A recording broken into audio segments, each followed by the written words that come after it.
Welcome back दोस्तों। आज हम करने वाले हैं एक नए वेब सीरीज का एक्सप्लेनेशन। आप सभी ने इसका नाम सुना होगा। ये है अवतार द लास्ट एयरबेंडर। ये 2024 में रिलीज हुई एक एक्शन बेस्ड वेब सीरीज है और ये अवतार the last Airbender anime series का एक रीमेक है। आज हम इसका सीजन 1 एक्सप्लेन करने वाले हैं। इसका प्लॉट और स्टोरी लाइन काफी ज्यादा इंटरेस्टिंग है, आप लोगों को देखने में काफी मजा आएगा। तो चलिए शुरू करते हैं ये एक्सप्लेनेशन बिना किसी देरी के।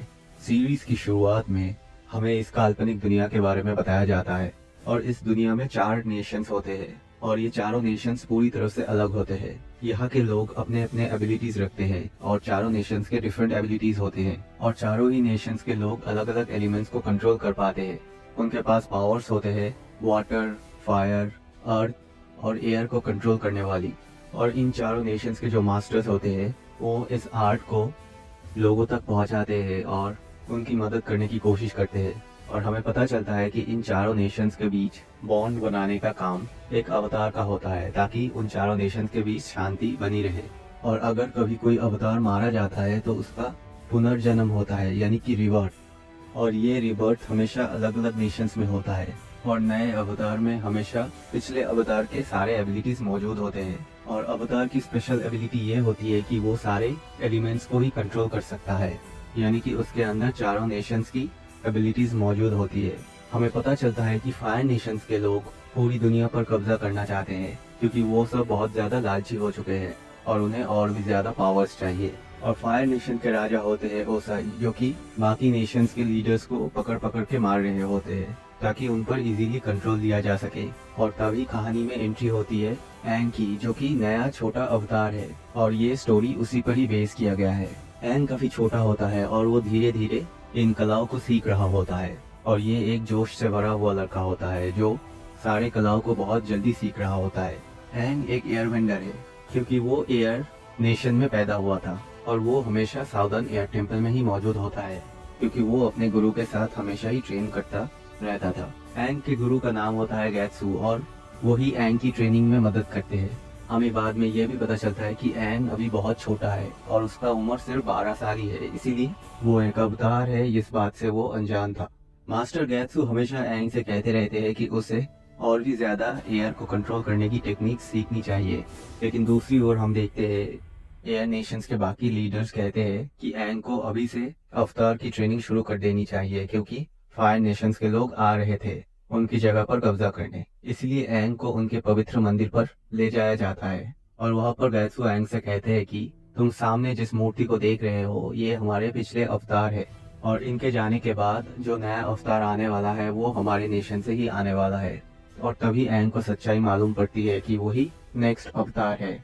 लेकिन एंग को ये बात पता चलते ही वो अवतार बनने से मना कर देता है क्योंकि उसे इस सब में कोई इंटरेस्ट नहीं था और ये कहकर वो वहाँ से चला जाता है। उस रात को हम एंग को देखते हैं जो अपने पेट अबा के साथ बात कर रहा होता है और ये पेट एक उड़ती भैंस होती है और मेरे ख्याल से एज अ पेट ये थोड़ा अजीब चॉइस है।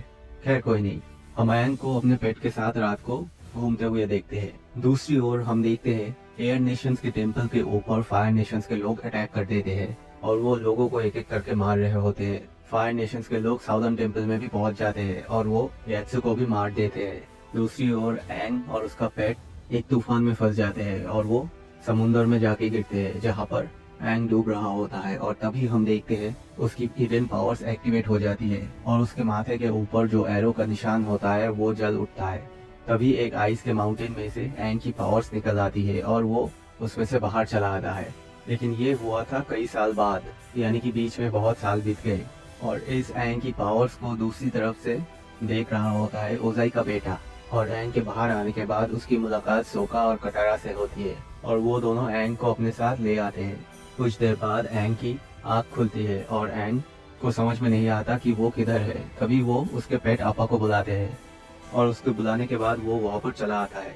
कुछ देर बाद एंग सोका के गांव के लोगों को उसके साथ जो भी हुआ वो सारे बातें बताता है। तब उनके गांव के जो लीडर थे वो बताते हैं कि तुम जिस इंसिडेंट के बारे में बात कर रहे हो वो 100 साल पुराना है। और तब फायर नेशंस के लीडर ओसाई आके सारे एयरबेंडर्स को मार देते हैं क्योंकि उनको पता चलता है कि उस एयरबेंडर्स में से ही कोई नया अवतार बनने वाला है। और उसके साथ ही साथ और भी लोग मारे गए थे, सारे वाटर बेंडर्स के लोगों को भी मारा गया था। और उन्हीं में से ये लड़की कटारा बच गई थी। तभी उनके लीडर को ये रियलाइज होता है कि एंग ही लास्ट एयरबेंडर है और वही अवतार है। दूसरी ओर हम ज़ुको को देखते हैं जो कि ओसाई का बेटा होता है और वो अपने चाचा आयरो के साथ अवतार को पकड़ने के लिए चला जाता है।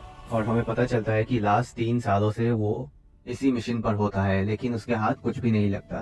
दूसरी ओर हम कटारा और एंग को देखते हैं जो एक साथ घुल मिल रहे थे और कटारा अपने टेक्निक्स एंग को दिखा रही होती है क्योंकि वो एक वाटर वेंडर थी और उसे पानी को कंट्रोल करना आता था। लेकिन कटारा को ज्यादा अच्छा वाटर को कंट्रोल करना नहीं आता था। तभी एंग कटारा को सिखाने लग जाता है कि कैसे वो अपने माइंड पर कंट्रोल कर सकती है और उसी तरफ अपने आर्ट को बेटर कर सकती है। धीरे धीरे कटारा भी वाटर को अच्छी तरह कंट्रोल करना सीख जाती है और ये सब एंग की बदौलत होता है। लेकिन दूसरी ओर हम सुको को देखते हैं जो गांव के बाहर एंग को पकड़ने के लिए चला आता है अपने आर्मी के साथ और वो चिल्ला चिल्ला कर गाँव वालों को कहता है कि वो लोग एंग को उसके हवाले कर दे, नहीं तो बहुत बुरा हो जाएगा।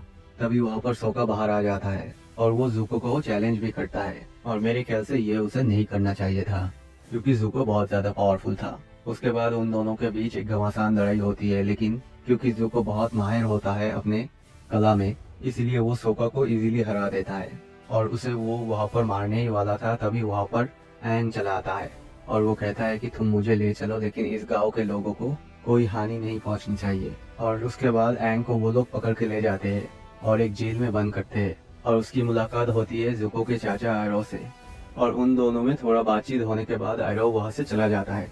थोड़ी देर बाद हम देखते हैं एंग अपनी एयर के पावर्स को यूज करके चाबियों को अपने पास ले आता है और अपने आप को छुड़ा लेता है और वो धीरे धीरे भागने की कोशिश करता है। तभी उसे ज़ुको की बुक मिल जाती है जिसमें पिछले अवतारों के बारे में लिखा होता है और उसे वो चुराने के बाद शिप से उड़कर भाग जाता है और भागते वक्त सबको पता चल जाता है कि वो भाग रहा है और ज़ुको अपने फायरबॉल्स की पावर से उसको नीचे गिराने की कोशिश करता है और एक फायरबॉल उसके शरीर पर जाके लगती है और वो नीचे गिर रहा होता है। तभी उसका पेट वहाँ पर आ जाता है और उसको बचाकर ले जाता है।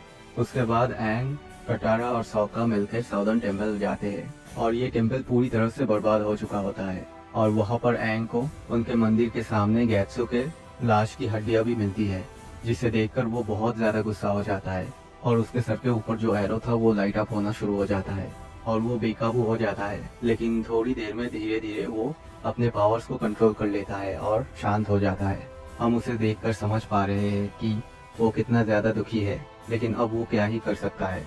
उसके बाद एंग ये ठान लेता है कि वो अपने नेशन को 100 साल पहले तो बचा नहीं पाया, लेकिन अब वो अवतार की ट्रेनिंग शुरू कर देगा और वो दुनिया को बचाएगा ओसाई की कब्जे से।